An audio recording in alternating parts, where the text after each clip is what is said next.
Merci, Madame la Présidente, Monsieur le rapporteur, mes chers collègues.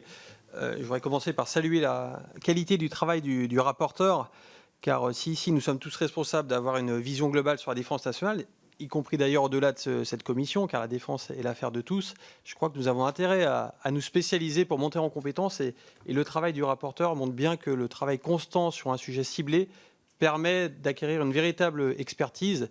Et cette expertise, elle est vraiment fondamentale pour que l'Assemblée nationale dispose d'un avis autonome et fondé sur ces sujets. Donc, merci.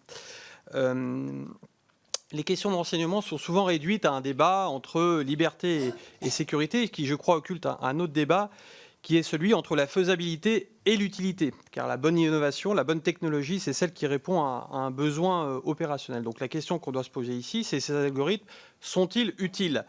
Et notre réponse est clairement oui, car on sait qu'on est dans un monde où on a de plus en plus de menaces, de plus en plus de capteurs, toujours plus nombreux, toujours plus précis, et que tout ça génère une masse de données considérable qui ne peuvent pas faire l'objet d'un traitement manuel. Or, on a besoin d'aller voir dans ces données pour identifier des individus porteurs d'une menace, obtenir des informations sur leur localisation, améliorer la connaissance des services sur la manière dont ils procèdent.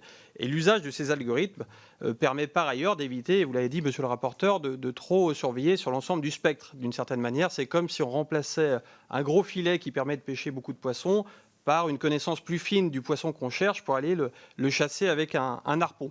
Et en ce sens, ces algorithmes peuvent être protecteurs des libertés individuelles. Donc voilà, je voudrais vous apporter tout notre soutien au nécessaire report de cette expérimentation, tout en n'oubliant pas qu'on aura besoin de réels débats, notamment au sein de cette commission, pour l'actualisation de la loi de juillet 2015. Enfin, concernant l'extension aux URL, effectivement, ça nécessite un débat de fond, et on partage votre idée, selon laquelle nous avons la capacité de porter ce débat d'ici l'été 2021, et donc on soutient votre amendement à l'article 2, et à nouveau, merci beaucoup pour votre travail. Monsieur le député Gassillou, merci pour votre commentaire introductif.